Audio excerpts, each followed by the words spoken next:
like to thank God through his son Jesus Christ for the opportunity given to me to bring glory to his name by giving this short testimony. So I have brought my daughter here with me, to Olivia, to help me through the testimony. We have put on together some questions that will help me organize my thought and the thing, and also put in structure the things that I would like to bring up into my testimony. So thank you. And thank you for allowing me to ask you these questions as well. Thank you. It's a pleasure. Yeah. Okay, so the first question. Yeah. So when did you get saved? I got saved on the 9th of September 2001. Okay. Yeah. With my pastor, Mike Kaidevi. Okay, that's good. And what church do you go to? I go to the same church, Lish Bible Church. For a very long time. Yeah, for a very long time, and I'm still going there. Thank you. Yeah. What has been your biggest learning experience so far as a Christian? Wow. So, my biggest learning experience as a Christian so far, and I think I still have a lot to learn, but one of the big things that I think has been a key thing in my Christian work is the understanding of grace. How did I get to learn about grace is that I remember when I got my job, the way I'm working now 14 years ago, I remember my sister in Christ, Geraldine Moynihan. I called her and I said, look, I need you to help me read the contract and just to see if I understand things that I need to the loopholes and all that. So we sat down and read the contract, and she helped me. She said, yeah, your contract is fine. And we go around talking, and I think she probably doesn't remember all this because it's such a long time ago, but I still remember, and she probably doesn't remember the impact she had that day. I still remember saying to her, because at the time I got that job, I got 2 jobs in the same company, and I was very overwhelmed. I had to choose one. And I still remember the time God gave me that job was at a time of my life where I felt I was in a dark place, and I just didn't feel I deserved anything from God at all. And I remember saying that to her, say, I'm so thankful, and I can't believe I even have to choose the jobs, and this is amazing. And then she just said to me quietly, and she said, it's the grace of God. And that's the first time I heard the grace of God in a way, in those manner. And I remember thinking to myself, and you know your mother, I love thinking a lot. I remember after she left, and thinking to myself, what does she mean by the grace of God? I know being brought up by my grandmother was a very staunch Catholic. You remember I told you she was always making us recite in the grace. You know, when you're Catholic, you know the grace of God, and bless her. That's in French, obviously. Yeah. And I heard the grace of God many times years before that when I became a Christian, but I never actually placed it in those manners. And I'm like, okay, wait a minute, what's the grace of God? So since then I started learning about the grace. I started reading, and it was almost like God was opening my brain every time I opened the Bible, like the epistle, you know, Paul always starts with the grace of God. The grace of God is this, the grace of God. And I say, God, what is this grace? What does that mean, really? And so eventually, and I'm still learning, I want to tell you that it takes a lifetime as a Christian to continue learning about the grace of God. But the little I've learned so far is the whole full picture, what is included in the grace. It's the compassion, the understanding, the forgiveness, the love, the knowledge. God knows me so much. He's compassionate to me. He loves me, and He sees me in a different way, in a different light than what I see myself or what I think I am. He's seen beyond what I don't see, and through that, through His grace, He died for me. He did not look at how filthy I was or whatever. He took me in, and it's not about what I was able to do to become a Christian. It's not any work that I've done. It's just His grace. And that opened a can of worm after that, a real big can of worm, because I start seeing different things that I start seeing it. Like they say, the more you start to understand about the grace, the more you start to realize that it doesn't make you lazy, because some people say, oh, you don't have a lot of work to do. Yeah, it's grace. No, it's the more you spend time understanding, the more you realize that it brings you to be more compassionate. It brings you to see the sovereignty of God, how loving He is. And He also brings you to see you that you are undeserving of anything, but He is the only one who does it, and He is loving and compassionate. He's understanding. He knows you better, and that was amazing. So, and it still is, and I'm so thankful that I actually had a different definition of that, the fact of that word, grace. And I always say to God to keep me teaching me every day. But that was the biggest learning so far in my Christian walk. Yeah, that's good. I love how you said, because that reminds me of like this psalm I was reading through my first year of college, Psalms 139, that God knows your thoughts, everything before you even say it, everything about you. He knows your heart, and like you said, He knows things beyond what we even know. Yeah, and that could be even more unbelievable than what we expect, but that He still loves us no matter what. So I like that. And it takes away this whole thing that some people are deserving of the salvation. It takes that away. It takes away also that even you as a Christian, you think it's because you did something special. That's why God has chosen you. So for me, and it brings you to be more compassionate towards other people as well, without even you noticing it. Exactly. So okay, so next question, what has been your biggest challenge? Wow, the challenge came after my understanding, that moment where Geraldine said to me, the grace of God. And when I started spending time studying about the grace, and that's when, like I said, God started opening a can of worm coming out of me, and it started showing me for real. It's not that God was condemning me and wanted me to see how bad I was. It's more like I was more aware of to face the fact that I was addicted to self-righteousness. Because I so much wanted to do right by God. You know, you're zealous as a new Christian and you want to be. And sometimes I remember Mike used to laugh at me because I used to even tell him what he should do, and you know, it was so funny. And self-righteousness is dangerous. Because self-righteousness is this whole concept of you want to change everything about your work with God. You want to definitely want to do right. You want to obey all the rules, but without God in it. Your reason behind why you're doing all those things. You know, I was always trying to be perfect, and I'd say I'm going to stop doing this and I'm going to stop doing that, and I was doing my own. I was so addicted to it that for some reason, what was amazing about it is that God was making things harder for me. The more I was decided to make things right and to preach and to do this and to do that, to stop certain habits and change this in my life and walk this way, and the more I was doing that, the more I find that I was falling every day, and every time I was getting frustrated. And then one day God showed me clear and said, are you doing this to please yourself, to look good in front of your Christian brother, and are you doing this because you want to please me, or you want to be okay by me? And then it was like, wow.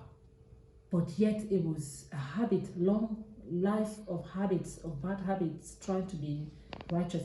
And then the thing about self-righteousness is that it makes you very less compassionate towards other people. You become very, you watch more, because it's so hard on yourself that now you become harder on the other people's shortcomings. You become harder on your own shortcoming, on the whole world shortcoming, and because it's not about God. Self-righteousness is not about God. Self-righteousness is about, it's like an addiction. So sometimes you do think it's about God. You're convinced that you're trying to please God, but God is like, I see you right there. You're not pleasing me, my dear. You are pleasing yourself.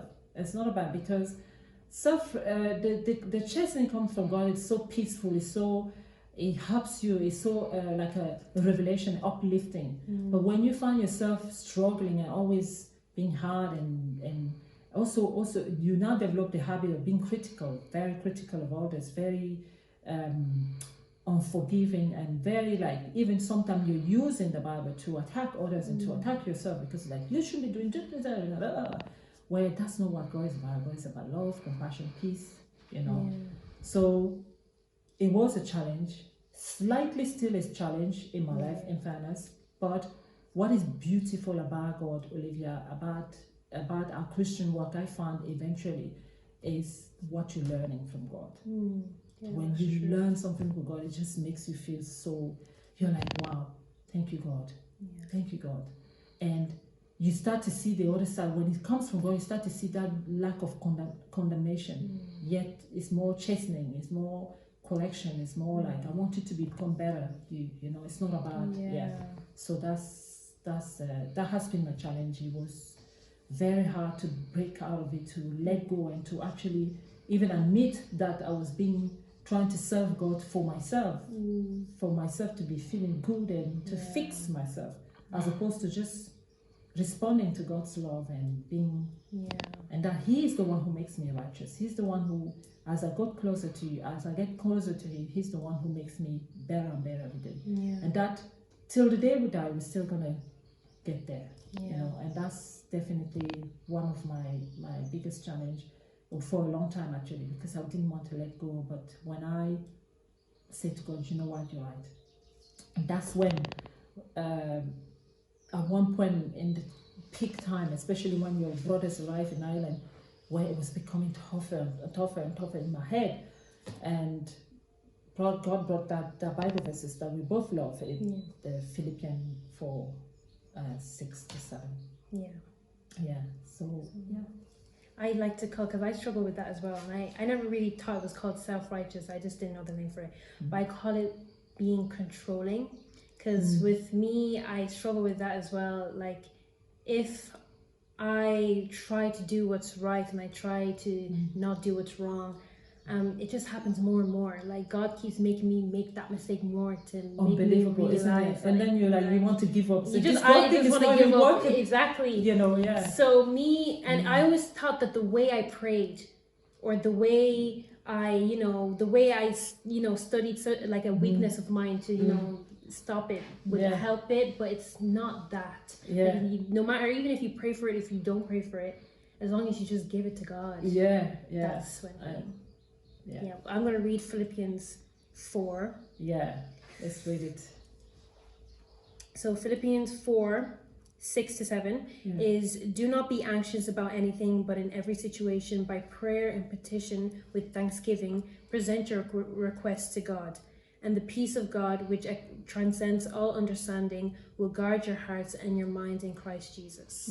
I read this verses like it was a therapy for me. I think this is the best therapeutical Bible verse for anybody suffering through depression. It is unbelievable. You just have to read it and read it and read it until it sinks into your head. It's crazy though, because I found this verse in 6th year, and I read it every day up until today, and today is when I found out that this was your favorite verse, and I did not know that. So so it's very weird. We both love the same verse, and it actually helped us through the same situation, but we didn't even know it.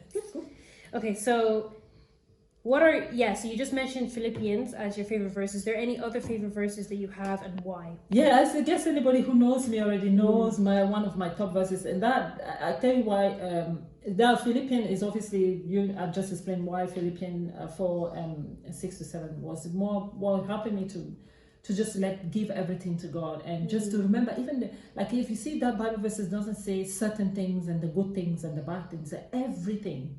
Means that to know that I have a God who cares about, even if I'm feeling angry today and I just don't want, and I have to tell Him, that it made me realize that He's sovereign, He's so big, but He wants to be my friend. He wants me to talk to Him. Exactly. That Bible verse is a powerful one. I'm telling you, I didn't realize how powerful that Bible verse was when I started thinking about, is this, because my image of God before was like, you dare not, you always have to come clean, and you forget He sees you. He knows it. Just tell Him. And He will give you peace. Tell Him. Like when I struggled with you guys and I was like, how am I going to survive with these children? And traveling 3 hours a day, coming home, Jonathan never knew all the struggle we Yeah. had, the frustration I had in my heart towards the whole situation, and I forgot to tell me, hey, just tell me, tell me. And I started finding that sometimes I would say to God, you told me to let you know I can do this, or thank you for this. It was amazing. It was amazing. Exactly. Now the Isaiah, it was more like power. This that little thing, that cartoon you used to love when you were young. Yeah. Powerpuff Girls. Oh, That's yeah. every time I think about that Bible verse, I think about you. I think about that, and I'm like, Powerpuff Girl is like, those who trust in the Lord shall renew their strength, because God knows how much strength I needed every day, and I always have to say, it was 1,000 years ago. This prophet says something that resounded to me years later, that you shall renew your strength. You shall mount like eagle. And eagle is one of my favorite animal because of what he represents, the strength in which he represents. And that's definitely one of the things that it was therapeutic. It was more like helping me to keep going. Yeah, exactly. Keep going. Resilient. Actually, that's the Bible verses about resilience. Yeah, and these are the two things I needed more, and I still need actually. Yeah, I don't think we'll ever stop needing. No, but there are times in life where you need more of that, of resilience. Yeah. So if you want to read it loud, let's read. So it's Isaiah 40:28 to 31. Okay, so do you not know? Have you not heard? The Lord is the everlasting God, the creator of the ends of the earth. He will not grow tired or weary, and his understanding no one can fathom. He gives strength to the weary and increases the power of the weak.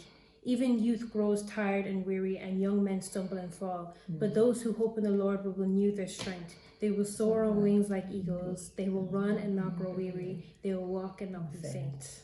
Yes. Amen. Love this. Yeah. Love this. This helped me with my leaving cert. She gave me this verse. Yeah. Okay, so what are your favorite books in the Bible and why? Oh my goodness. That's my favorite part of the Genesis. So if I have to rank them into order, 3 is Genesis, okay? Okay. And then 2 is Matthew, and my number 1 book in the Bible is Job. Yeah. Job. Now, Matthew was a lot more when I became a Christian, and I wasn't interested in the Old Testament. So every time I say I wanted to read the Bible, I would start the Bible from the beginning to the end, and beginning to end was always Matthew to the end, and I would avoid Revelation obviously, but I would always be. And then for some reason, Matthew, I always felt like I was sitting in the room, or I was walking around the valley with Jesus, and he was talking to us. It's this. The way it's written, it's almost like you always feel like you're there with Jesus when he's talking, the instruction. So that in Matthew, my favorite ones obviously would be chapter 5, where it talks about the one that blesses are the heart, the pure in heart, and they will see Jesus. But the other one, they will see God. But the other one was also Matthew 7. Now people will think Matthew 7:7, which is a favorite Bible verse. But that actually, when you start from the first one to the end, mostly the do not judge. I spend a lot of times on those verses, the first 3 verses of Matthew 7. I was like, and I'm still doing it anyway. I still do. So these are, it's just like for me, it's more like God, Jesus himself is telling me all those things. He was there. I always daydream and say I was there with him, and he was talking to us, and I was sitting with the disciple talking to us. I don't know if it's the way it was written down, but I love that. Now, then I went on to, when I got interested to the Old Testament, I went on to Genesis. Yeah. Now, Genesis is so powerful. I always say that to you. I know you don't see it, but there's so much power in Genesis and Psalm in terms of it shows you the sovereignty of God, and it shows you the mind of God, what he had in mind when he started. And in fairness, it's not pure luck that is there. And people remember the day you told me one of your teachers said that is the fairy tale stories that they put in. The Old Testament. I was so mad. I was like, how can someone ever think that? Because Genesis is one of the most powerful books ever. Like, if anybody wants to understand the reality of who God is, Genesis till the end. At the time of even when Israel went into Egypt and all that, the whole story shows you the mind of God, what was important for him, what was his mind behind what he was looking for when he created it out. So I spent a lot of time. You remember, but I told you that I don't seem to get away from that. Whatever. And my number one on the list is Job. Job has been misunderstood for so many years. I always heard people talking about Job when they're going through trial, and they will say, oh, and then they all focus on the end, how Job got double of what he lost. And also people has used Job not to be judge the fake pastors, but a lot of people have used just to direct people into this whole like, no worry, when you lose, you're gonna get double when you lose. And when you look at the whole book, it's not about what Job gained at the end. It's about a story about relationship. If you want to know how to have a relationship with people, your friends, especially in times of trial, definitely Job is amazing. Remember I told you about Job, how Job, can you believe that God actually had a conversation with the devil and said to him, did you see my son? Did you see Job? Unbelievable that he was singled out by God himself. That did you see him? Now also the fact that you reading it, you know that God is at the beginning of this story, the situation where he is. And then you see the friends sitting down there and giving all sort of advice and knowledge and arrogance. And I saw myself in one of the friends especially, how sometimes when people are going through trial, all you have to do is to just hold their hand. Sometimes all you have to do is just hold your hand, and because that book is to tell you that nobody really knows the mind of God. Nobody really knows the will of God in someone's life. So who are we to tell people what is their will? Sometimes we don't even know what is the will of God in our own life. In certain situations, we just have to see a way. And for me, it's like, I spent 2 years reading that book and I couldn't get out of it. I read and I read it again, I read and I don't see, because I was so amazed on how powerful God is. Basically, those books show us the power of God. That He is the one doing things. You can't say you know God and you know what God is doing in someone's life. You know how many times when we gave the wrong advice to people and said to people, I know what God is doing in your life. I know this and that. You know. So reading Job's is I saw Job in a different life. It wasn't about him getting big richer after. Like it was taught over the years. Is the power of relationship, the power of facing, helping people when they are through trial, how you approach people when they're going through trials, and never think you know what God is doing in someone's life. And how do you think, now reading Job, how do you think we should respond in those type of situations based on what you've learned? It may not be correct, but what I've learned strongly, it was like the power of listening. What I learned about Job is also that, one of the things also Job was, throughout the whole book, he knew he was innocent. He claimed he's innocent. He never judged God in any aspect of it. But my biggest part is never assume you know God better than anybody else. Never assume you know. So for me, when because I'm very quick to talk. Obviously, I love chatting. So I always have to step back a little when someone is going through something, or someone is telling me something they're going through, or even with myself when I'm going through something. I have to step back a little bit sometimes. Not to preach. Sometimes people just want a hand, holding hand. People don't want to be taught, someone to listen to. And also be careful. What it's taught me is to also be careful that no matter how nice an advice seems, doesn't always mean that it's what God wants for the person there. It made me realize that I need to be careful. And so I've been praying. I changed my prayer. I said, because I'm very inclined to speak and encouraging people. I always ask God to help me to use my word nicely. Because remember, I used to pray God to make me quiet. I'm like, no, God doesn't want me to quiet, but He wants me to use. But it's what I say that will have more impact. So I always been asking God, help me. And it's through studying Job that I realized, Father, I don't want to be the friend of Job to anybody's life.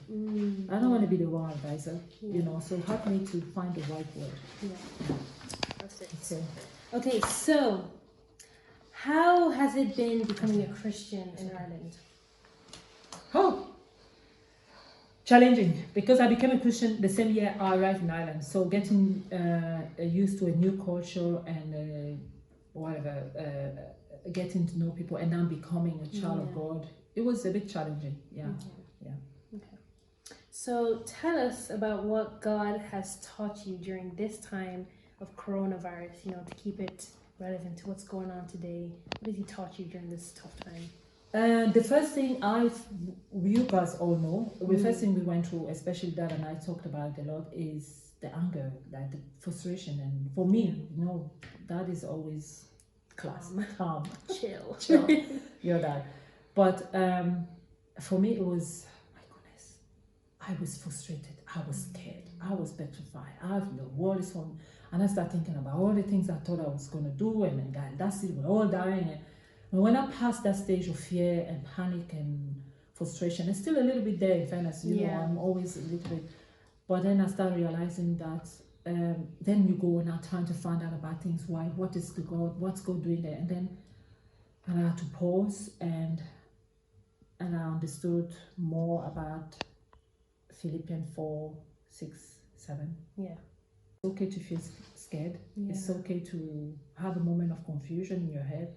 It's okay to be worried about the future of your children, the future of the planet and the government and everything. But it's okay also to give it to God. Yeah. So God, as every emotion comes in, I just want to give it to God. And the other things that I've learned is now, okay, what can I do? I remember my Bible study at work, and my brother and sister in Christ and my colleagues, when we did a Bible study, we had a guest speaker, and I asked him, I said, what do we do? How do we handle now? Because so many people are angry about what's happening, and he said sometimes you just don't have anything to do but helping. Just asking someone, how can I help you today? Or how do you feel? Do you want me to pray with you? Simple things, just being more compassionate and find places, charity places that you can help and you know. And I know people have a lot of things about how they're going to teach this and teach that. That's fine, but for me, more like just I have a more relaxed attack. You see me, I start coloring. I'm coloring every day now, and I'm more relaxed about it. I'm like, I don't want to get all hyper and reactive. I don't want to be reactive to it. But how can we help people better? How can we call someone and text, how are you doing, and get involved in Zoom call with the church and stuff like that. And I know we are restricted to go and visit people, but calling and volunteering and sending money. So that's what I've learned. Yeah, but I've learned a lot about the sovereignty of God. That brings me back to Genesis, that God is all knowing and He knows the beginning and the end. He created this planet and He knows what He's going to do at the end.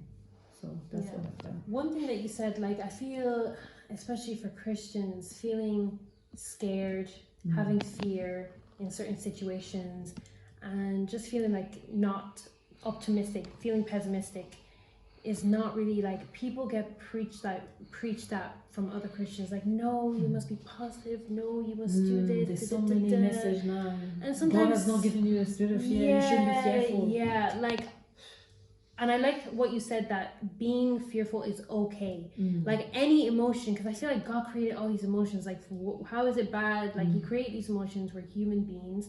So feeling these emotions is okay to feel these emotions. It gets us closer to Him. Exactly, because at the end of the day, if you feel these emotions, but you don't talk to God, that's when the problem is. But when you do talk to God, that's when it's fine. Yeah. And I remember you always saying that you loved King David because he would say like crazy things like kill my enemies and even though that's not really the right thing, but he said it and he said it to God, and that's all that mattered. So yeah, this situation is really like the Bible verses everywhere, the preaching everywhere. Oh, like, my word, there's so many self-helping and yeah, like it makes you feel like bad for feeling scared. Yeah, people need help right now, and people need someone to tell them it's okay. These are the opportunity for showing more compassion towards people and even towards ourselves. You know, So Thank you very much. Thank you for having this conversation. Now Kenny said 3 minutes, but we passed 3 minutes, so forgive us. We had so much to say. Thank you.